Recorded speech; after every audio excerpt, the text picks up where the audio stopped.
तो सबसे पहले टू स्टार्ट विथ डेफिनेशन देखिए, इसके लिए डिक्री, जजमेंट और ऑर्डर तीनों के बीच का जो बेसिक डिफरेंस है उसको समझने के लिए, और इसके बाद जो पूरा एग्जीक्यूशन है उसको समझने के लिए पहले हमें ये देखना पड़ेगा कि ये होता क्या है, जजमेंट क्या होता है, डिग्री क्या होता है, ऑर्डर क्या होता है। उसको सिर्फ हम डिस्टिंग्विश करने के लिए समझ रहे हैं कि वो कैसे इन दोनों चीजों से अलग होगा, बस यही पर्पस है उसको समझने का।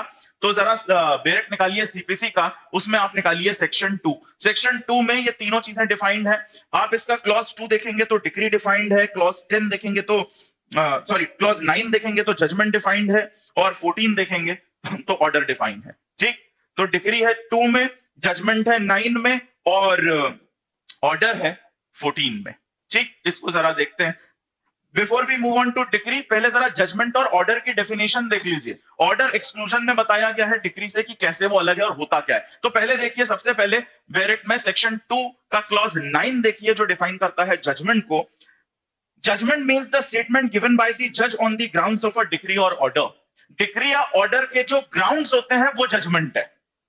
बेसिकली डिक्री क्या है, वो फाइनल एडजुडिकेशन, उसके जो ग्राउंड्स हैं वो जजमेंट है। जजमेंट मैंने आपको पहले भी बताया था, एक कोर्ट ने दो पार्टीज के मैटर को सुना और अपना एक डिसीजन दिया। अब वो उस जो भी कोर्ट जिस भी डिसीजन पे पहुंचा है उसके पीछे बहुत सारे ग्राउंड्स होंगे, बहुत सारे रीजंस होंगे। वो पूरे ग्राउंड्स और रीजंस वो सब मिला के कॉन्स्टिट्यूट होता है आपका जजमेंट। और जिस भी डिसीजन पे आप पहुंचे हैं उसका जो फॉर्मल एक्सप्रेशन है, जिस भी डिसीजन पे आप पहुंचे, मान लीजिए रिकवरी ऑफ इमूवेबल प्रॉपर्टी का सूट था कि वो प्रॉपर्टी रिकवर करनी थी, एंड में प्लेंटिफ जो है वो रिकवर कर पाएगा या नहीं, उसको पोजीशन देनी है या नहीं देनी है, that will be the decision, that will be the adjudication। इससे उसका राइट डिटरमाइन होगा पार्टी का कि उसे उस प्रॉपर्टी की पोजीशन दिलाई जाएगी या नहीं। ये बात लिखी जाएगी डिक्री में, बस ये पार्टी का राइट डिटरमाइन करने के लिए। लेकिन अगर कोर्ट इस कंक्लूजन तक पहुंचा है कि जिस प्लेंटिफ ने सूट फाइल किया था इमूवेबल प्रॉपर्टी की रिकवरी के लिए, अगर कोर्ट इस कंक्लूजन पे पहुंचा है कि उस प्लेंटिफ को वो प्रॉपर्टी दी जानी है, तो इसके पीछे रीजंस होंगे, ग्राउंड्स होंगे, वो पूरा कलेक्टिवली कहलाता है आपका जजमेंट। और उसका जो फॉर्मल एक्सप्रेशन है जिसमें राइट डिसाइड होता है पार्टी का या लायबिलिटी, उसको, उस एक्सप्रेशन को, उस फॉर्मल सर्टिफिकेशन को अपन कहते हैं डिक्री। ऑर्डर की बात अभी मैं और डिटेल में आ रहा हूं, डिक्री के जैसे ही डेफिनेशन पे अपन जाएंगे थोड़ा सा और इसको डिटेल में देखेंगे। ऑर्डर देखिए जरा, जो क्लॉज 14 में दिया, इसकी डेफिनेशन एक्सक्लूजन में दी हुई है कि जो डिक्री नहीं है वो ऑर्डर है, इस तरीके से बताया है। जरा 14 देखिए, order means the formal expression of any decision of a civil court which is not a decree. So भाई ऑर्डर को कैसे डिफाइन किया, कोई भी formal expression of decision, court ने कोई भी डिसीजन दिया उसका एक फॉर्मल एक्सप्रेशन जो डिक्री नहीं है।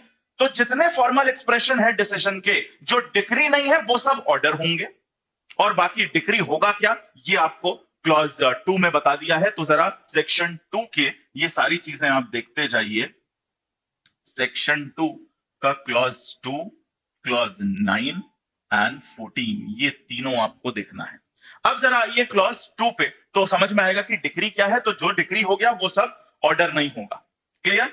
जरा डिक्री पे आइए जो क्लॉज 2 में है। Decree means the formal expression of an adjudication which so far as regards the court expressing it conclusively determines the rights of the parties with regard to all or any of the matters in controversy in the suit। अब ये जो आप definition देख रहे हैं जो यहाँ clause 2 में दी हुई है डिक्री की, इसके एसेंशियल्स निकालने की अपन कोशिश करेंगे कि डिक्री के क्या क्या एसेंशियल हैं। वो बहुत इंपॉर्टेंट है, उसी से आप समझ पाएंगे कि ये डिक्री है क्या और ऑर्डर क्या है, दोनों के बीच का बेसिक डिफरेंस क्या है। एक जो बहुत इंपॉर्टेंट बात इस डिक्री के बारे में है जो इसको अलग बनाती है ऑर्डर से, वो ये कि यहां कंक्लूसिवली डिटरमाइन होते हैं पार्टी के राइट। ऑर्डर में पार्टी के राइट डिटरमाइन एज सच नहीं होते जो डिक्री में होते हैं।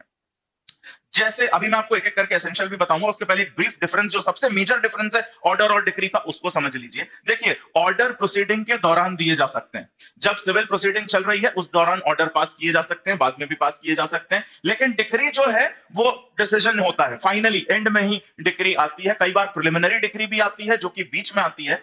बेसिक डिफरेंस ऑर्डर और डिक्री का यह है कि डिक्री वो प्रोनाउंसमेंट है जिसके थ्रू किसी पार्टी का राइट डिटरमाइन किया जाता है, वो है डिक्री।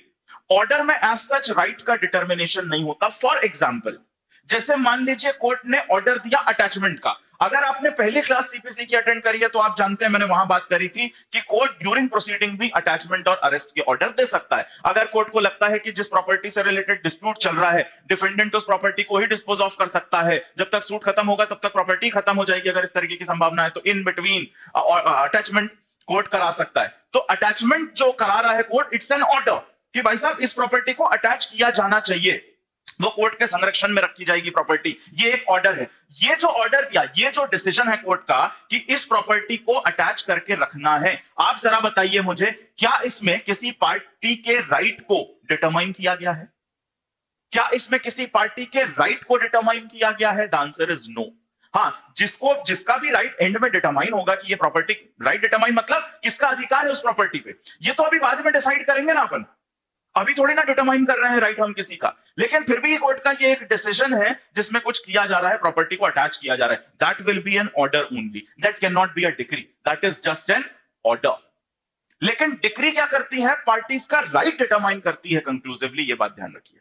अगर कोर्ट ये डिसीजन दे रहा है, कोर्ट अगर ये डिसीजन दे रहा है कि दो, मान लीजिए 3 पार्टनर्स थे जिनके बीच में बाद में डिस्प्यूट हो गया या उनकी फर्म डिसॉल्व हो रही है, अगर कोर्ट ये ऑर्डर देता है कि ये जो तीनों पार्टनर हैं ये इक्वल शेयर के लिए एंटाइटल्ड हैं, जितने भी एसेट हैं उनकी पार्टनरशिप फर्म के, वो इक्वल शेयर के लिए एंटाइटल्ड हैं, 33 में बांटा जाना चाहिए, ये अगर डिसीजन कोर्ट ने लिया है तो बताइए ये डिक्री होगा या नहीं? यस और नो? अगर कोर्ट ये कह रहा है कि तीनों पार्टनर इक्वल शेयर के लिए एंटाइटल्ड हैं उस पार्टनरशिप फर्म में, ये राइट का डिटर्मिनेशन है या नहीं? Yes, this is a determination of right. आप एक पार्टी का राइट डिसाइड कर रहे हैं कि इसको 1/3 मिलना है। मान लीजिए 3 बच्चे हैं एक फैमिली में और वो अपना राइट मांग रहे हैं, एंसेस्ट्रल प्रॉपर्टी में वो अपना अधिकार मांग रहे हैं। कोर्ट ने डिसाइड कर दिया कि तीनों को इक्वल शेयर मिलेगा, तीनों लॉफुली एंटाइटल्ड हैं सक्सेशन के अंदर और तीनों को इक्वल शेयर मिलेगा प्रॉपर्टी का। ये जो डिटर्मिनेशन, ये जो डिसीजन है कोर्ट का, वेदर इट इज डिक्री और not, so the answer is yes, क्योंकि यहां पे कंक्लूसिवली राइट डिटरमाइन हो रहा है, इसको अपन कहेंगे डिक्री। जिन डिसीजंस में राइट डिटरमाइन नहीं होता जनरली वो होते हैं orders. That is the basic difference between decree and order. अब जरा वापस अपने क्लॉज 2 पे आइए और डिक्री के एसेंशियल्स को एक एक करके देखिए तो आप और बेहतर इस बात को समझ पाएंगे। और जजमेंट क्या है, कोर्ट कैसे एक डिसीजन तक पहुंच रहा है, वो पूरा जजमेंट है। अब वो डिसीजन ऑर्डर का भी हो सकता है चाहे डिक्री का हो सकता है, वो फॉर्मल एक्सप्रेशन है कि भाई ये हमने डिसाइड किया है। फाइनल क्या डिसाइड हुआ वो या तो ऑर्डर होगा या तो डिक्री होगा। ऑर्डर और डिक्री को कैसे डिफरेंशिएट करेंगे, आई होप यू गॉट दिस। एक बार जरा यस लिख के बता दीजिए अगर ये बात कन्वे हो गई है तो, because this is important. General clarity के लिए सीपीसी में ये जरूरी है कि आपको ये डिफरेंस पता हो डिक्री, ऑर्डर और जजमेंट का। शायद आपसे डायरेक्टली कभी ये सवाल नहीं पूछा जाएगा कि ये ऑर्डर है कि डिक्री है, but this should be clear in your mind. बहुत इंपॉर्टेंट है अपने आप को एक अच्छा लॉ ग्रेजुएट अगर आप कहना चाहते हैं तो। ठीक, ऑल राइट, यस। चलिए अब जरा डिक्री की डेफिनेशन पे आइए। तो इधर अपन समझेंगे कि प्रिलिमिनरी डिक्री क्या होती है, फाइनल डिक्री क्या होती है और पार्टली प्रिलिमिनरी और पार्टली फाइनल डिक्री क्या होती है, ये सब विद एग्जांपल अपन समझेंगे। अब जरा क्लॉज 2 पे आइए। Decree means the formal expression of an adjudication. किस चीज का फाइनल एक्सप्रेशन है ये, फॉर्मल एक्सप्रेशन है एडजुडिकेशन का। Now what do you understand by the word adjudication? Adjudication का मतलब होता है किसी लीगल मैटर को डिसाइड करना। जज या कोर्ट जब कोई मैटर डिसाइड करता है उसको कहा जाता है एडजुडिकेशन। सी डिसीजन किसी का भी हो सकता है, आपका भी हो सकता है, मेरा भी हो सकता है, लेकिन जब एक कोर्ट या कोई जज कोई डिसीजन देता है किसी मैटर में उसको कहते हैं एडजुडिकेशन। तो एडजुडिकेशन का एक फॉर्मल एक्सप्रेशन है डिक्री। आगे देखिए, which so far as regards the court expressing it, ये बहुत इंपॉर्टेंट एसेंशियल है डिक्री का, इसको अंडरलाइन कर लीजिए। conclusively determines the right of the parties with regard to all or any of the matters in controversy in the suit. conclusively determine करता है party के राइट को। जो एडजुडिकेशन पार्टी के राइट को कंक्लूसिवली डिटरमाइन करता है उसका फॉर्मल एक्सप्रेशन कहलाता है डिक्री। आगे देखिए, एंड में अब आगे बताया डीम्ड डिक्री के बारे में। कुछ इस तरीके के एडजुडिकेशन सीपीसी में है जिसमें से कुछ अपन पढ़ भी चुके हैं, उनको डिक्री माना जाता है, इसे कहते हैं डीम्ड डिक्री। आगे देखिए, and may be either preliminary और फाइनल। डिक्री कैसी हो सकती है? डिक्री प्रिलिमिनरी भी हो सकती है और डिक्री फाइनल भी हो सकती है। It shall be deemed to include, this is very important for prelims, it shall be deemed to include the rejection of a plaint. Underline कर लीजिए, डिक्री में क्या इंक्लूड होगा? Rejection of plaint. So rejection of plaint को भी decree माना जाता है। जरा ऑर्डर और रूल बता दीजिए, कहां पढ़ा है? आप पढ़ चुके हैं, इसी सीरीज में हम पहले ये कवर कर चुके हैं रिजेक्शन ऑफ प्लेंट। तो जरा ऑर्डर और रूल बता दीजिए कमेंट में। करेक्ट कृति, ऑर्डर 7 रूल 11। और वहां देखा अपन ने कि एट वन सीधे रिजेक्शन नहीं होता, पहले चांस दिया जाता है करेक्शन का। फिर भी अगर आप नहीं कर पा रहे हैं, फिर भी चीजें समझ में नहीं आ रही हैं कोर्ट को, इन दैट केस रिजेक्शन होता है and that rejection is considered as a decree. So we deem to include the rejection of a plaint, and इसके बाद देखिए सेकंड क्या चीज है? एक तो हो गया रिजेक्शन ऑफ प्लेंट, सेकंड क्या है? And the determination of any question within section 144 144 में जो डिटर्मिनेशन होता है वो भी डिक्री माना जाता है। 144 बात करता है रेस्टिट्यूशन की। होता क्या है रेस्टिट्यूशन, ब्रीफ में मैंने आपको उस दिन भी बताया था जिस दिन अपन ने पहली क्लास करी थी सीपीसी की। दो अभी जब हम सेक्शंस की सीक्वेंस पे आएंगे, सीक्वेंस में सारे सेक्शन कवर करेंगे, वहां मैं आपको थोड़ा डिटेल में बताऊंगा। अभी फिर से एक बार ब्रीफ में आप सुन लीजिए कि रेस्टिट्यूशन क्या होता है। जैसे मान लीजिए डिक्री आ गई, मैंने आपके अगेंस्ट सूट फाइल किया था, मेरे फेवर में कोर्ट ने डिक्री दे दी। अब मेरे फेवर में जब कोर्ट ने डिक्री दी तो हो सकता है कुछ ऐसा डिसीजन हो कोर्ट का, डिक्री में कुछ ऐसी चीजें जो मुझे आपसे लेनी है, पैसा लेना है, मान लीजिए रिकवरी ऑफ मनी है, मान लीजिए 50,000 या कोई कोई प्रॉपर्टी मुझे आपसे लेनी है बाय दैट डिक्री। अब मान लीजिए अगर वो प्रॉपर्टी मैं आपसे ले लेता हूं एग्जीक्यूशन में, लेकिन आप जाते हैं अपील करने, उस डिक्री के अगेंस्ट आप अपील करने भी गए हैं, तो जब आप उस डिक्री के अगेंस्ट अपील करने जाएंगे, हो सकता है अपील में इस डिग्री को रिवर्स कर दिया जाए। अगर रिवर्स कर दिया तो मैंने तो अपना बेनिफिट ले लिया आउट ऑफ दैट डिग्री जो मुझे आपसे लेना था। ऐसे में कोर्ट क्या करेगा, अगर अपील में वो रिवर्स हो गया तो जो भी बेनिफिट मैंने ऑब्टेन किया उसको वापस मुझे आपको करना पड़ेगा। इसको कहते हैं restitution. To give back the property, जो मेरे को मिल गई है वो मेरे को वापस करनी पड़ेगी। ये ऑर्डर पास होता है 144 में, 144 में, and that is also considered as a deemed decree. Alright, इसके बाद देखिए आगे, बट शैल नॉट इंक्लूड, क्या इंक्लूड नहीं होगा डिक्री में, ये भी बहुत इंपॉर्टेंट है। इस क्लॉज 2 से ही 3 से 5 सवाल बन जाते हैं प्रीलिम्स में, ये बात ध्यान रखिए। अभी प्रिलिमिनरी, पार्टली प्रिलिमिनरी, ये सब भी बहुत इंपॉर्टेंट है, तो इधर से आपको 3 से 5 क्वेश्चन बड़े आराम से मिल जाएंगे। इसके बाद क्या इंक्लूड नहीं होता है, a any adjudication from which an appeal lies as an appeal from an order, ऐसे एडजुडिकेशंस जिनसे ऑर्डर की तरह अपील लाई करती है। इसका मतलब वो एडजुडिकेशंस कैसे हैं, वो एडजुडिकेशंस ऑर्डर हैं, तो अगर वो चीज ऑर्डर है तो वो डिक्री नहीं होगा। ये बात हमने क्लॉज 14 से भी इंटरप्रेट कर ली है। इसके बाद बी देखिए, और any order of dismissal for default, default के केस में जो डिसमिसल का ऑर्डर पास करता है court, it is not considered as a decree. तो ये 3-4 क्वेश्चन इधर से बहुत इंपॉर्टेंट है, किस क्लॉज में डिक्री डिफाइंड है, डिक्री के एसेंशियल्स क्या हैं, और फॉर योर कॉन्सेप्चुअल क्लैरिटी मैंने आपको वो डिफरेंस भी बता दिया कि जजमेंट, डिक्री और ऑर्डर के बीच में क्या डिफरेंस है। क्वेश्चन जो बनते हैं प्रीलिम्स में वो मेजरली इस क्लॉज 2 से बनेंगे कि डिक्री के क्या क्या एसेंशियल्स होते हैं, and I hope you understood the difference between order and decree as well. अब एक्सप्लेनेशन पे आइए, बहुत इंपॉर्टेंट है एक्सप्लेनेशन। एक्सप्लेनेशन कहता है, decree is preliminary when further proceedings have to be taken before the suit can be completely dispose of. Preliminary decree क्या होती है, जहां अभी फर्दर प्रोसीडिंग्स होना है, कंप्लीटली डिस्पोज ऑफ नहीं हुआ है सूट, राइट का एडजुडिकेशन तो हो गया। भाई देखिए, डिक्री कब होगी, जब राइट का डिटर्मिनेशन होगा through an adjudication of the court. तो राइट डिटरमाइन तो हो गया, लेकिन अभी कंप्लीटली डिस्पोज ऑफ नहीं हुआ है सूट। ऐसे एडजुडिकेशंस को अपन, या ऐसी डिक्री को क्या कहा जाता है, प्रिलिमिनरी डिक्री। और वो डिक्री जिससे फाइनली सूट खत्म हो जाता है उसको कहते हैं फाइनल डिक्री। आगे देखिए, it is final when such adjudication completely dispossess of the suit. Adjudication जब कंप्लीटली डिस्पोज ऑफ कर देता है सूट को, उसको कहा जाता है फाइनल डिक्री। और इसके आगे लिखा है, it may be partly preliminary and partly final. Decree जो है वो पार्टली प्रिलिमिनरी और पार्टली फाइनल भी हो सकती है। अब जरा आ जाइए इन तीनों टर्मिनोलॉजीज पे। प्रिलिमिनरी डिक्री कैसे आएगी, फाइनल डिक्री क्या होगी, और पार्टली प्रिलिमिनरी और पार्टली फाइनल क्या होगी, तीनों के मैं आपको एग्जांपल बता देता हूं। जैसे मान लीजिए पार्टीशन का सूट फाइल हुआ, 3 भाइयों ने अपनी जो एंसेस्ट्रल प्रॉपर्टी है उसके लिए एक सूट फाइल किया, उनमें से किसी एक ने कि साहब पार्टीशन कर दो हमारी प्रॉपर्टी का। अभी डिसाइडेड नहीं है, पार्टीशन नहीं है। मान लीजिए एक फैमिली की प्रॉपर्टी है जिसमें 3 बंगले हैं, 2 प्लॉट्स हैं, और इसके अलावा 2-4 बहुत सारी मूवेबल प्रॉपर्टी है, बहुत सारा बैंक बैलेंस है, कुछ डेट्स हैं। इस तरीके की पूरी एक फैमिली की प्रॉपर्टी है।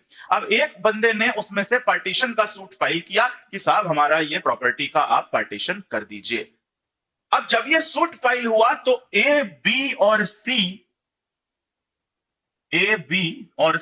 3 ये भाई हैं, इन तीनों के बीच में ये पार्टीशन होना है प्रॉपर्टी का। अब कोर्ट ने ये डिसाइड कर दिया, प्रोसीडिंग की किसी भी स्टेज पे जहां कोर्ट ने ये डिसाइड कर दिया कि these 3 are entitled for 1/3 share each. 1/3 इसको मिलेगा टोटल प्रॉपर्टी का, 1/3 इसको, 1/3 इसको। तीनों पर्सन 1/3 शेयर के लिए एंटाइटल्ड हैं, कोर्ट ने ये कह दिया। ये हो गई आपकी प्रिलिमिनरी डिक्री। कोर्ट ने क्या कह दिया कि तीनों भाई 1/3 शेयर के लिए एंटाइटल्ड हैं। This is a preliminary decree. अब ये फाइनल क्यों नहीं है? क्योंकि अभी सूट डिस्पोज ऑफ नहीं हुआ।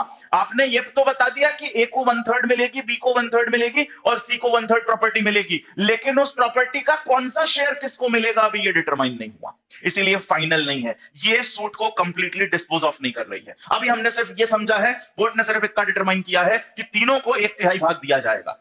जब फाइनली ये होने के बाद कोर्ट जब ये डिसाइड कर देगा कि भाई साहब 2 बंगले तुम्हारे, एक पीस ऑफ लैंड तुम्हारा, इतना तुम्हें मिलेगा, इस भाई को दे दिया 2 पीस ऑफ लैंड दे दिए और एक घर दे दिया और कुछ कैश दे दिया, इसको भी सिमिलरली एक particular portion of property as 1/3 दे दिया।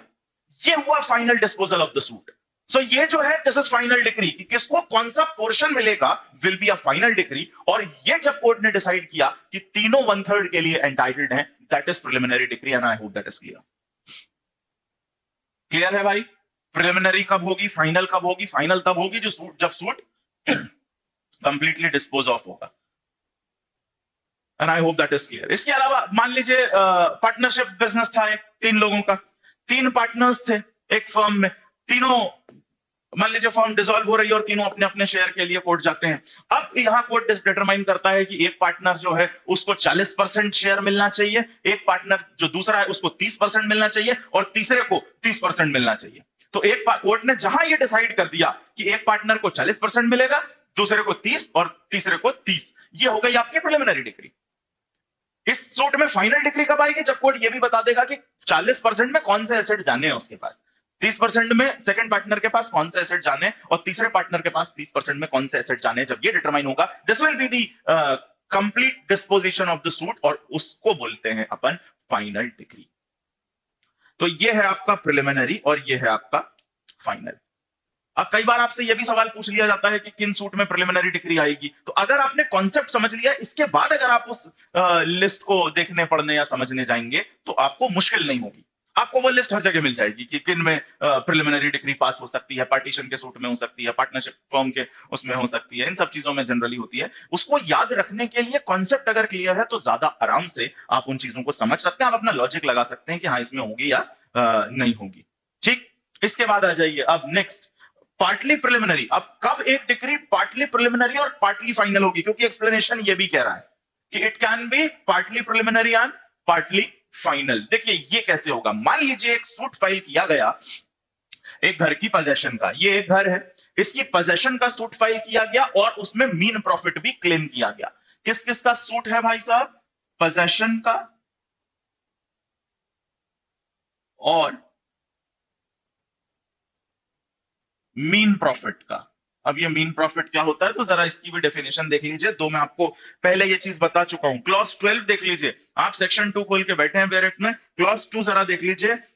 Mean profits of property means those profits which the person in wrongful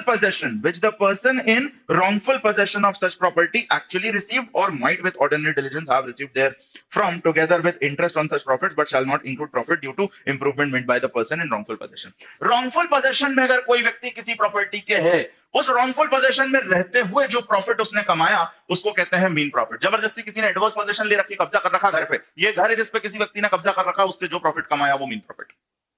जो एक्चुअली एंटाइटल्ड है इस घर के लिए उसने सूट फाइल किया, जब उसने सूट फाइल किया पोजेशन और मीन प्रॉफिट का सूट है वो। अब इस सूट में decree partly preliminary partly final भी आ सकती है, जैसे मान लीजिए, और एक फाइनल डिक्री और एक आपकी आ सकती है इसमें प्रिलिमिनरी डिक्री। तो मान लीजिए अगर कोर्ट ने ये डिसाइड कर लिया, मान लीजिए बी इस पे कब्जा करे हुए है इस लैंड पे और यहां से उसने कुछ मीन प्रॉफिट भी कमाया। अब मान लीजिए ए जब बी के अगेंस्ट सूट फाइल करता है कोर्ट में, तो डिक्री आती है किसके फेवर में? ए के फेवर में। इसके फेवर में आ गई, कोर्ट ने कहा भैया इसको दिलाना है पोजेशन। तो यहां पे डिक्री पोजेशन के रिस्पेक्ट में कोर्ट ने डिसाइड कर दिया कि हाँ इसको मिलेगी पोजेशन, इसको क्या मिलेगा? इसको मिलेगी पोजेशन इस प्रॉपर्टी की। और कोर्ट ने यह भी डिसाइड कर लिया कि इसको मीन प्रॉफिट भी दिया जाएगा, डिसाइड कर लिया। फाइनली एडजुडिकेशन हो गया कि भाई साहब आपको पोजेशन भी दिलाई जाएगी because you are entitled for this home, and जो मीन प्रॉफिट इस पूरे एडवर्स पोजेशन के ड्यूरेशन में बी ने इस घर से कमाया है वो भी आपको मिलेगा। अब आप एक बात समझिएगा यहां, इन respect of possession the decree is final, yes और नो? कि बता दिया ना कोर्ट ने इस घर की पोजेशन आपको मिलेगी जिस पे बी ने कब्जा कर रखा है। So in respect of possession the decree is final, But in respect of mean profit, the decree is preliminary. इसके रिस्पेक्ट में क्या है? प्रिलिमिनरी है ये। क्योंकि बता दिया मीन प्रॉफिट मिलेगा, अभी उसका कैलकुलेशन नहीं हुआ कितना मिलेगा, कितने दिन से एडवर्स पोजेशन था, क्या क्या उसने कमाया, उस पर इंटरेस्ट कितना मिलना चाहिए, because as per clause 12 also says कि मीन प्रॉफिट के साथ इंटरेस्ट भी दिया जाएगा। वो सब कैलकुलेशन अभी बाकी है, लेकिन आपने राइट बता दिया, राइट डिटरमाइन हो गया कि आपको पोजेशन भी मिलना है और मीन प्रॉफिट। तो मीन प्रॉफिट के रिस्पेक्ट में डिक्री फाइनल है, और सॉरी पोजेशन के रिस्पेक्ट में डिक्री फाइनल है, और मीन प्रॉफिट के रिस्पेक्ट में it is preliminary. So that's where we call it partly preliminary, partly final. ठीक, तो ये होता है आपका जो एक्सप्लेनेशन में लास्ट लिखा है, it may be partly preliminary and partly final. I hope that is conveyed to you कि किस